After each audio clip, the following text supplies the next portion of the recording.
ये जनाब,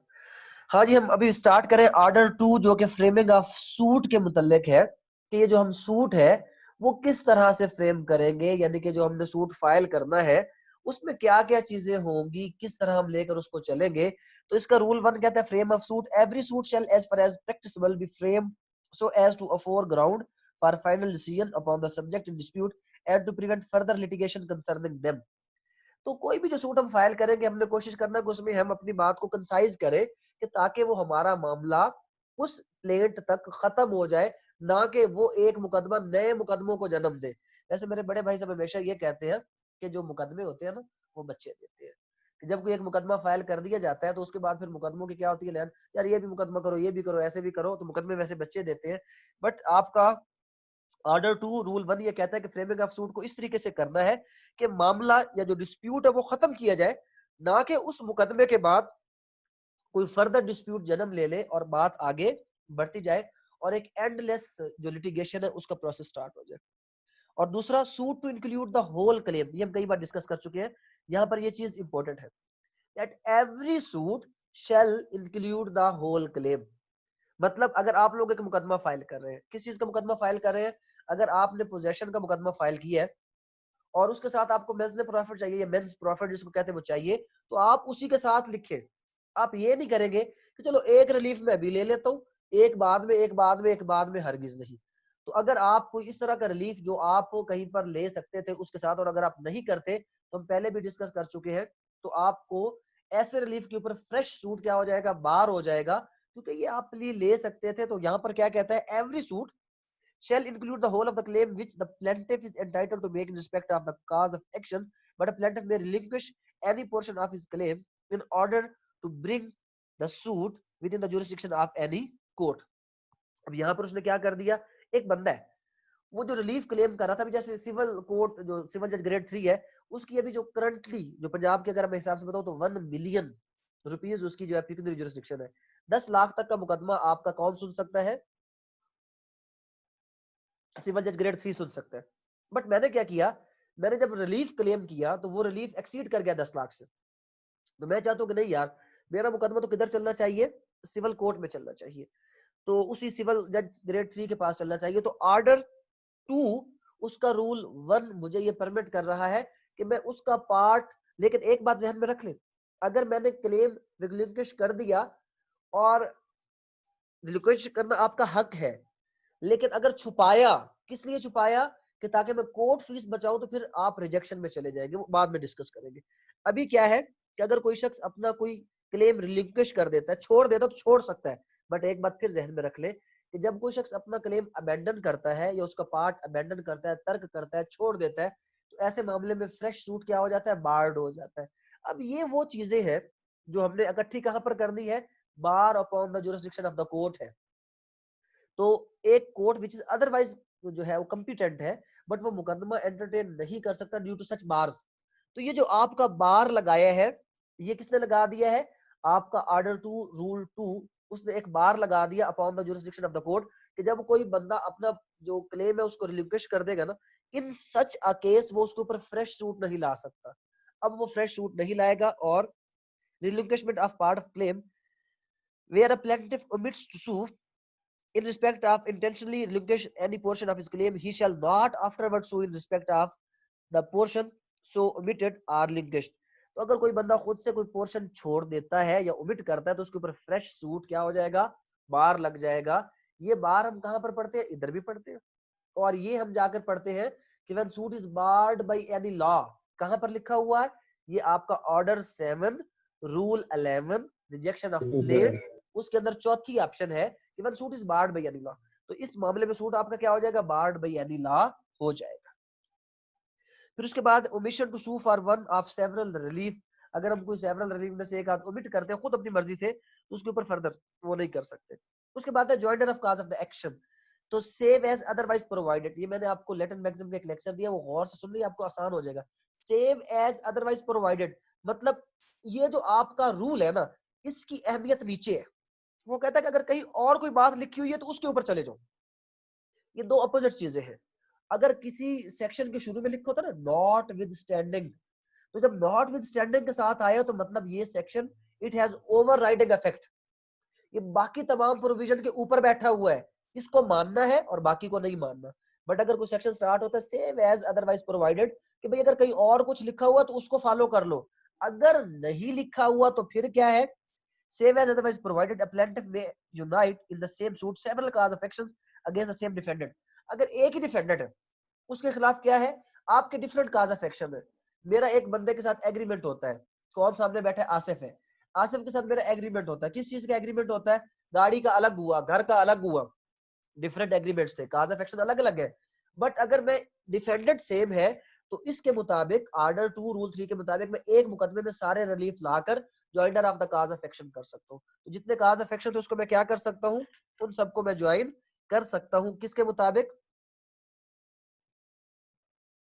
order 3 rule 2 के मुताबिक। उसके बाद only certain claims to be joined for recovery of immovable property, no cause of action shall unless with the leave of the court be joined with the suit for the recovery of immovable property except claims for men's profit or arrears of rent in respect of the property claim or any part thereof, claims for damages of breach of the contract under which the property or any other relief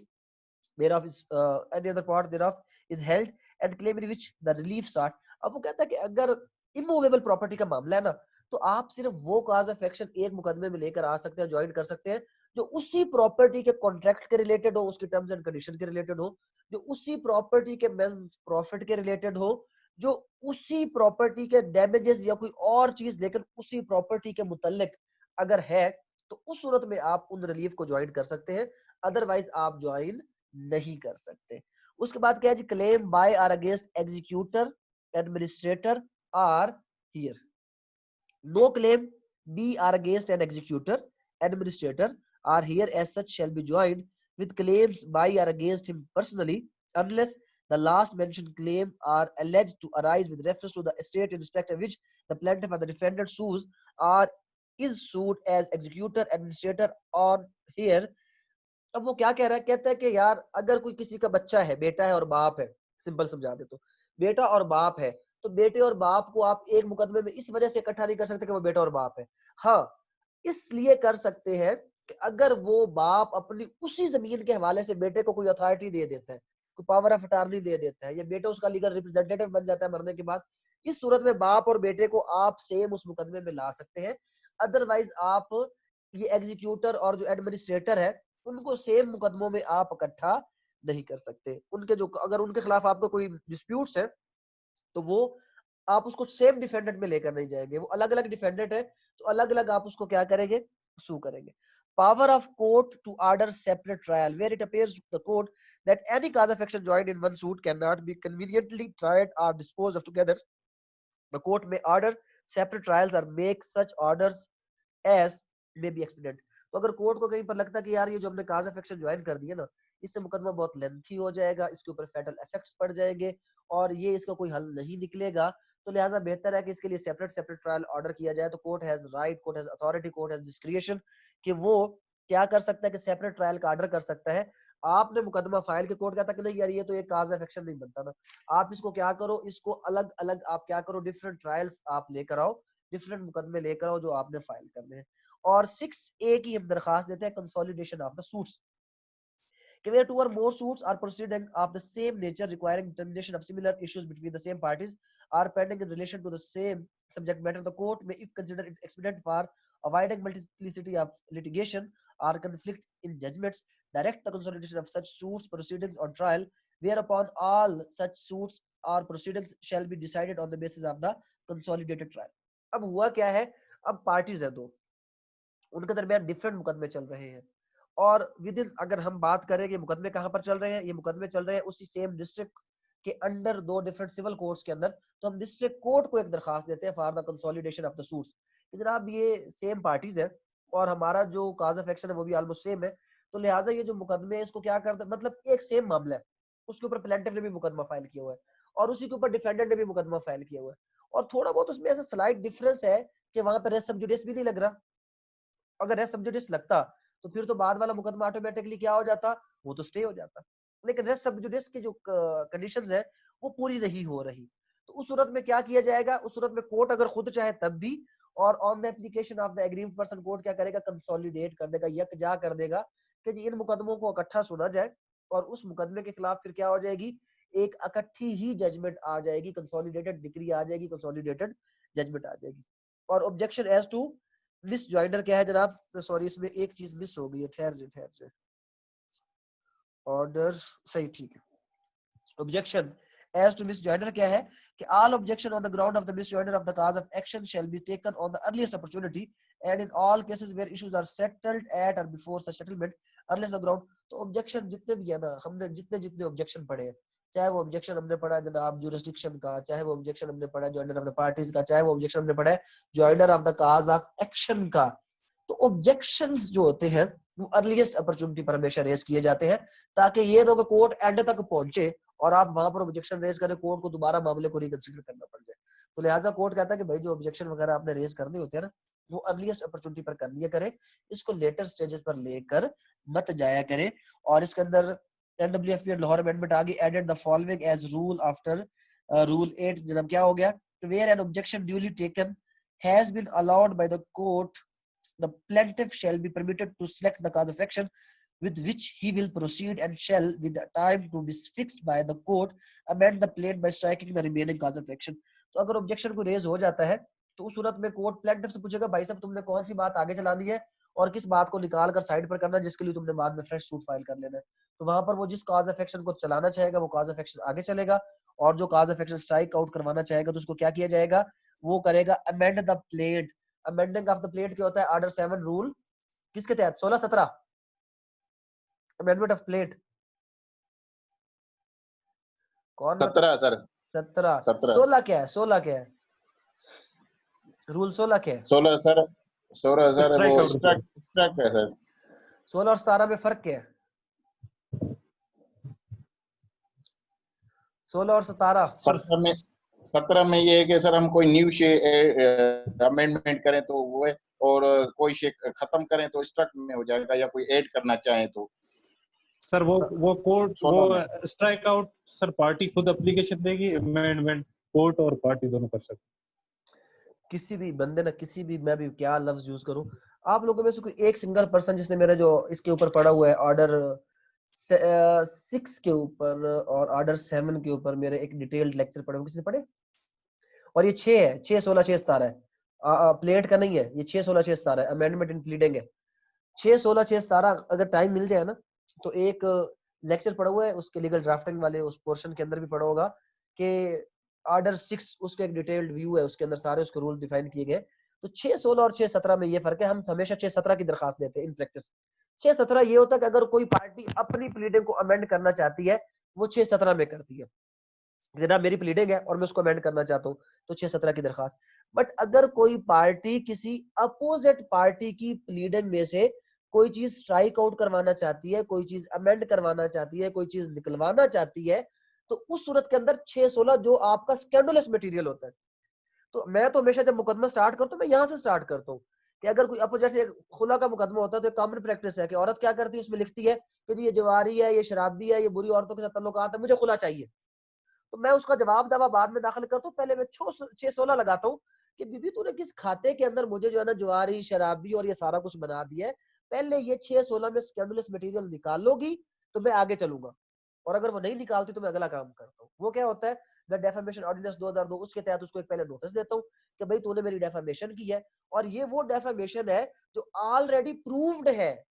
क्यों proved है? क्योंकि वो खुद उसके ऊपर दस्तखत कर चुकी है और उसके साथ उसने हलफ भी उठाया हुआ है कि मैंने जो बातें इसमें लिखी है वो हल्फन सच है, कुछ भी झूठ नहीं है। तो मतलब उसने हलफ उठाकर क्या कर दी है, डेफेमेशन कर दी है। तो जब किसी पार्टी ने हलफ उठाकर डेफेमेशन कर दी है तो आप सीधा चले जाए, आप क्रिमिनल मुकदमा करवाए उसके ऊपर।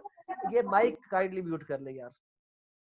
तो आप उसके ऊपर क्रिमिनल मुकदमा करें और उसको कहे कि हाँ भाई से पहले तो आगे क्रिमिनल मुकदमा फेस करो ना कि तुमने किस तरीके के साथ मेरे लिए ये बात, ये लफ्ज मेरे इस्तेमाल के लिए वो तुमने लिखा कि जनाब ये बंदा फलां है फलां है फलां है, आपने तो मेरी डेफेमेशन कर दी है। तो फिर मजा आता है प्रैक्टिस करने का, फिर बंदा मुकदमे लेकर चलता है तो तरीका होता है। लेकिन इधर हम लोग 6 16 पर जाते ही नहीं क्योंकि हमने 6 16 पढ़ा ही नहीं है, और पढ़ा भी है तो बस एवे ऊपर ऊपर से करके पढ़ा है। तो भाई एक बार 6 16 6 17 वो पढ़ भी लो, और कम से कम जितने लेक्चर पढ़े हैं यूट्यूब चैनल के ऊपर ना, सब के सब वो आप लोगों के फायदे के हैं। ये नहीं कहना कि ये तो पार्ट 2 का है, पार्ट 1 का, वही लॉ का हिस्सा है। मजिस्ट्रेट सिविल जज बनना है तो लॉ के ऊपर अगर आपको कमांड हासिल करनी है तो हर सब्जेक्ट को टाइम देना पड़ेगा आपको। और एक आखिरी चीज रहेगी, फिर डिस्कस करते हैं कि when the plaintiff has selected the cause of action with which he will proceed,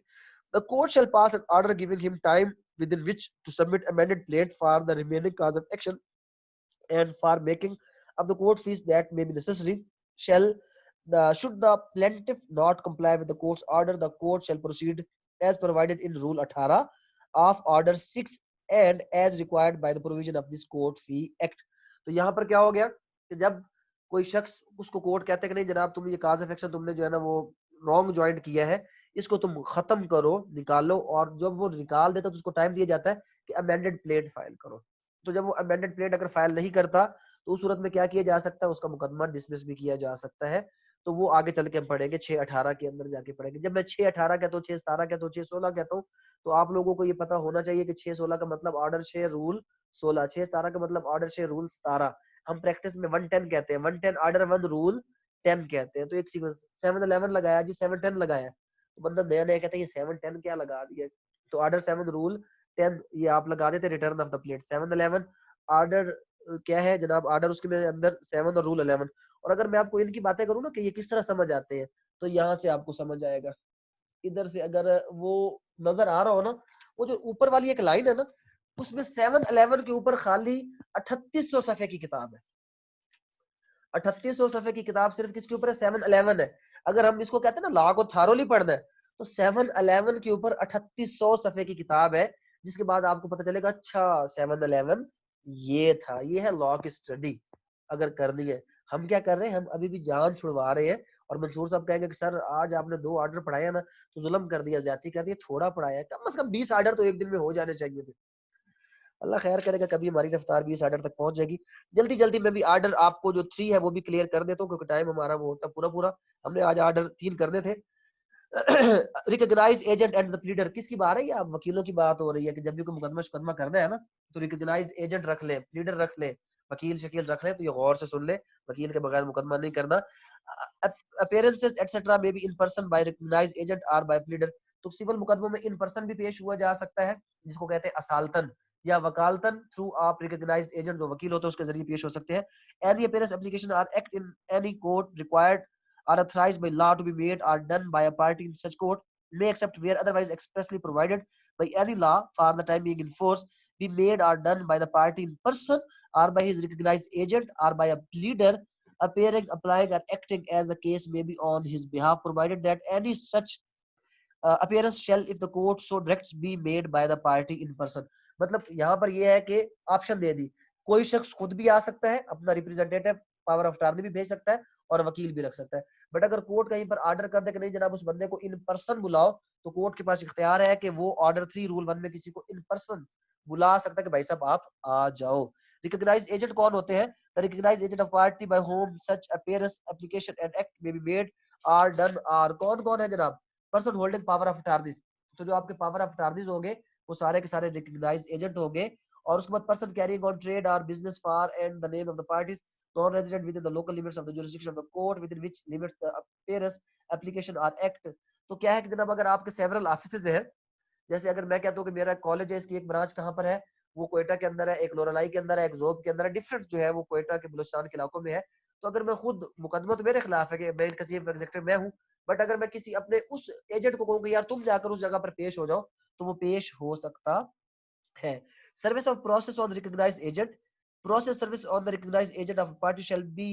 effectual as if the same had been served। तो अगर कोई बंदा अपना रिकॉग्नाइज्ड एजेंट उस मुकदमे में लेकर आ जाता है, तो कल को वो ये क्लेम नहीं करेगा जनाब मुझे तो नोटिस ही नहीं मिला था, वो तो फलां को मिलेगा। तो अगर नोटिस रिकॉग्नाइज्ड एजेंट को मिला है तो इट मींस ये आप पर ड्यूली सर्व हो चुका है, आप कल इस चीज का ऑब्जेक्शन रेज नहीं कर सकते। उसके बाद अपॉइंटमेंट ऑफ द प्लीडर आप लोगों के लिए बहुत अहम है जनाब। No pleader shall act for any person in court unless he has been appointed for the purpose by such person by a document in writing signed by such person or by his recognized agent or by some other person duly authorized by under a power of attorney to make such appointment। तो क्या होगा कि ये जब भी कोई वकील appoint किया जाएगा या वो बंदा खुद अपॉइंट करेगा, या अगर उसने किसी को अपना पावर ऑफ अटॉर्नी बनाया है कि जनाब मेरी जगह पर ये बंदा वकील अपॉइंट कर सकता है, उस वक्त तक, और आप उस वक्त तक वकील नहीं बनते जब तक वकालतनामा उसके ऊपर आपके और आपके क्लाइंट के पर्टिकुलर दस्तखत ना हो जाए, उस वक्त तक आप उसके वकील नहीं बनते। ये ज़बानी वकालतनामे नहीं होते। हाँ, एक चीज है कि एक केस में एक से ज्यादा वकील वकालतनामे दे सकते हैं, और अगर इसमें कोई वकालतनामा रिटर्न वाली ऑप्शन नहीं होती वैसे तो, प्रैक्टिस में अगर बात करें कि जनाब, और लेकिन ये लीगल एथिक्स के खिलाफ है कि अगर आप किसी पुराने वकील जो एक मुकदमा चला रहा था उसकी परमिशन के बगैर, ये कराची में इसके ऊपर काफी काम भी हुआ है, तो अगर आप उसकी इजाजत के बगैर उसमें अपना वकालतनामा देखें तो ये लीगल एथिक्स के खिलाफ चला जाता है। इसके 2 रूल और पढ़ लें, फिर इसको वापस आकर थोड़ा सा डिटेल में लेकर चले जाएंगे। तो service of process on pleader, तो क्या वकील को अगर कोई नोटिस वगैरह या समन की तमील हो जाए तो हो सकती है या नहीं? Any process served on the pleader of any party are left on the office or ordinary residence of the pleader, and whether the same is for the personal appearance of the party or not, shall be presumed to be duly communicated and made known to the party whom the pleader represents, and unless the court otherwise directs, shall be as effectual for all purposes as if that has been given to serve on the party in person. अगर वकील साहब किसी मुकदमे में है और वकील साहब के दफ्तर अगर वो नोटिस पहुंच जाता है, जैसे आपको पता है कि हाई कोर्ट में नोटिस पार्टीज को नहीं जाते, किसको जाते हैं? वकीलों को जाते हैं कि फलां डेट है जी, फलां है, ये है, वो है, फलां। तो इट मींस अगर वकील साहब तक वो नोटिस पहुंचा तो ऑटोमेटिकली पार्टी तक पहुंच गया। पार्टी कल को ये नहीं कहेगी जी मुझे नोटिस नहीं मिला। तो servicing of summon, servicing of notice, servicing of any document on the pleader is equal to the servicing of document on that person, कि जैसे उसी को ये चीज दी गई है। और फिर उसके बाद प्रोवाइडेड दैट, एक आपकी अमेंडमेंट है NWFP, the pleader is acting and not merely pleading for the party, वो उसकी बिहाफ पर एक्ट कर रहा है, मतलब वो वकालतनामा वगैरह करके प्रॉपर तरीके से वो मुकदमा चला रहा है। Agent to accept service, beside the recognized agent described in Rule 2, any person residing with the jurisdiction of the court may be appointed an agent to accept service of process. Appointment to be in writing and to be filed in the court. Such appointment may be special or general and shall be made by an instrument in writing signed by the principal. And such instrument are, if the appointment is general, a certified copy thereof shall be filed in the court. अगर कोई बंदा है वो सरकारी मुलाजिम है और वो सरकारी कहता है मुकदमा मैं ही चलाऊंगा, बट जो अगर कोई दरमियान में आपको कुछ चीज चाहिए, कुछ ऐसा वैसा चाहिए, तो ये बंदा है, आप इसको समन कर सकते हैं। तो वो एक पर्टिकुलर उसका एजेंट नहीं है, बट क्या है कि उस केस के अंदर उसको एजेंट बनाया कि सिर्फ इस किसी भी प्रोसेस की सर्विसिंग के लिए जनाब मेरी गैर मौजूदगी में अगर इसको समन चला जाएगा तो मैं समझूंगा कि ये समन मुझे मिल चुका है। इसके अंदर सिंध हाई कोर्ट की अमेंडमेंट भी आ गई है जनाब कि द कोर्ट में any stage of the suit and whether upon application made to it or of its own motion direct any party to the suit not to having recognized agent residing within the jurisdiction of the court to appoint। तो अगर वो कहता है कि अगर कोई अदालत को ये लगता है कि जनाब आपका जो रिकॉग्नाइज एजेंट है वो तो किसी दूर के इलाके में रहता है, तो वो उस बंदे को कहेगी भाई साहब इस इलाके में मेरी जुरिस्डिक्शन में अपना कोई बंदा अपॉइंट करो, एजेंट अपॉइंट करो, ताकि मैंने जो समन वगैरह या कोई भी नोटिस कोई भी चीज कोई समन उसकी तामील करवानी है ना, मैं आपके उस एजेंट की तरफ करूं जो लोकल लिमिट में रिजाइड करता है उसके ऊपर। अभी जो है ना वो ऑर्डर 4 जो हमने इसका 4A छोड़ा था, अपॉइंटमेंट ऑफ द प्लीडर, थोड़ा सा उसको और लेकर चल जाते हैं क्योंकि वो 3-4 रूल्स हैं जो मैंने छोड़ दिए थे पहले। टाइम कितना है? अभी 5 मिनट है हमारे पास। एवरी सच अपॉइंटमेंट, ये वकील वाला वापस आ गया। तो वकील की अपॉइंटमेंट कैसी होगी? 4A में रिटर्न फॉर्म के अंदर होगी। Every such appointment shall be filed in court and shall be deemed to be in force until determined with the leave of the court by a writing signed by the client or the pleader as the case may be and filed in court or until the client or the pleader dies or until all proceeding in the suit। तो ये जो आपका वकालतनामा होगा ये तब तक होगा जब तक उसको विथड्रॉ ना कर लिया जाए, या तब तक जब तक वकील या प्लीडर दोनों में से किसी एक का इंतकाल ना हो जाए, या जब तक मुकदमा ना खत्म हो जाए तब तक वो वकालतनामा चलता रहेगा। तो अगर वकालतनामे में सेकंड वकालतनामा आ जाए तो दोनों बंदे वकील रह जाते हैं और दोनों बंदे उस मुकदमे को आगे लेकर चल सकते हैं, इसके ऊपर कोई पाबंदी नहीं होती। For the purpose of the sub rule 2 an application for review of the judgment an application under section 144 section 152 of this code, any appeal from any decree or order in the suit and any application or act for the purpose of obtaining copies of the document or return of the document produced or file in the suit or of obtaining refund of monies paid into the court in connection with the suit shall be deemed to be proceeding in the suit। तो मतलब 144 restitution, 152 clerical mistake, उसकी amendment, अगर ऐसी कोई भी दरखास्त है, और एक आपके काम वाली बात भी है, अगर कोई फीस ही रिफंड करने वाली बात है, कोई अदालत से पेश से वापस लेने है ना, तो ये कहता है कि जो वकील का वकालतनामा दिया हुआ है ना उस बेस पर वो वापस ले सकता है। तो अगर कोई ऐसा काम शुरू करना होता है तो वो आप कर सकते हैं। उसके बाद है द हाई कोर्ट में by general order direct that where the person by whom a pleader is appointed is unable to write his name, his mark upon the document appointing the pleader shall be attested by such person and in such manner as may be specified by the order। High court ये कह सकता है कि जब एक बंदे ने वकालतनामा दे दिया और वकालतनामा देने के बाद वो कहता है जी मैं अभी इसके ऊपर प्लेंट के ऊपर दस्तखत कैसे करूं, तो आप प्लेंट थ्रू कौंसल भी दे सकते हैं। उसके लिए लाजमी नहीं कि प्लेंट वो बंदा खुद आकर करे, तो प्लेंट में भी filed or any other document or any other application जो नेसेसरी है वो आपका जो वकील है वो फाइल कर सकता है on behalf of the client, क्योंकि ये आपको कहां पर इख्तियार मिला है, ये आपको ऑर्डर 3 और उसका रूल 4 ये इख्तियार देता है। और उसके बाद rule 5, no pleader who has been engaged for the purpose of pleading only shall plead on behalf of any party unless he has filed in court a memorandum of appearance signed by himself and stating the name of the party to the suit, the name of the party for whom he appears and the name of the person by whom he is authorized to appear। तो जो भी वकील साहब किसी भी मुकदमे में आएंगे तो वो आप वकालतनामे के कुछ कंटेंट्स होते हैं ना, कि सबसे पहले कि मैं किस मुकदमे में हूँ, उसके बाद मैं प्लेंटिफ की तरफ से हूँ या डिफेंडेंट की तरफ से हूँ, और अगर प्लेंटिफ ज्यादा है तो मैं किस प्लेंटिफ के नंबर से हूँ, एक प्लेंटिफ या प्लेंटिफ नंबर 1 से 2 तक, 1 से 4 तक, 1 से 5 तक, ये वकालतनामे में लिखा जाता है। जब तक वो ये बात लिखकर अदालत को नहीं देगा, ये नहीं कि एवं ही किसी मुकदमे में जाकर वो कोई बंदा जो है खड़ा हो जाए और उसके अंदर पेश होकर वो क्या करने लग जाए, वकालत करने लग जाए, ऐसा काम नहीं होगा। Provided that nothing in this sub rule shall apply to any pleader engaged to plead on behalf of any party by any other pleader who has been duly appointed to act in court on behalf of such party। तो क्या है कि अगर एक वकील तब्दील हो जाता है और उसकी जगह पार्टी नया वकील रख लेती है, तो पुराना वकील यहाँ पर अगर पार्टी उधर कह देती है जनाब मैंने नया वकील रख लिया, पुराना वकील सब खत्म, तो वो खत्म, फिर वो पुराना वकील इनमें से कोई भी काम नहीं कर सकता। अगर कोई नया वकालतनामा आ जाता है तो उस सूरत में पुराना वकील, अगर पार्टी चाहे तो दोनों वकील चल सकते हैं, अगर पार्टी ना चाहे तो पुराना वकील खुद ब खुद नए वकालतनामे आने के साथ क्या होता है, खत्म हो जाता है। बट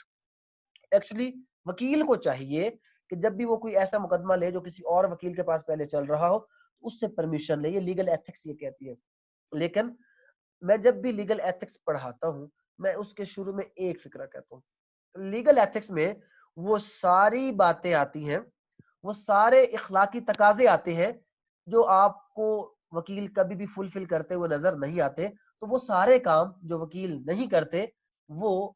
आपके तकाजे हैं, लीगल एथिक्स है, जो कानूनी इखलाकियात है वो ये है। और जो हम करते हैं उसका कानूनी इखलाकियात के साथ कोई भी अमल दखल नहीं है, कानूनी भी नहीं है और मजहबी भी नहीं है। और एक बात फिर आखिर पे जाते जाते वकील वाला चैप्टर बता दूं, फतवा बड़ा पक्का है कि जो वकील जानते हुए को गलत मुकदमा लेता है तो वो हराम कमाता है, और ये वैसा ही हराम है जैसे चोरी के जरिए से, डकैती के जरिए से या किसी और गलत काम के जरिए से जो हराम आता है ना, ये वही हराम। और खाली कुत्ते का गोश्त हराम नहीं होता, हराम पैसे के साथ लिया गया बकरे का गोश्त भी हराम ही होता है। तभी जिंदगी में सुकून नहीं है, तभी औलाद हमारे साथ बदतमीजियां करती है, क्योंकि हमने क्या किया होता है, हमने उनको हराम खिलाया होता है। और जो हराम जिसको खिलाया होता है ना, वो हराम ऐसी चीज होती है कि वो बंदे के अंदर जो है वो फुदकता है, और फिर जब अपने असर दिखाता है ना, तो उस वक्त वो हाल हो जाता है कि वो जब आएगा ना इसराइल इस तरह का डंडा लेकर, तो तब पता चलेगा, तब बंदा कहे अल्लाह मियां मुझे अब मौका दे, मैं जाऊं और मैं जाकर वो करूं जो मुझे तू कहता था, मैं कोई भी गलत काम ना करूं, मैं अपनी तिफल तसलियां खत्म कर दूं। तो अल्लाह कहेगा ना मेरे बंदे, तुझे अब भी भेजा ना, तो जाकर दुनिया में वही सारे काम करेगा। तो हम सारे के सारे वही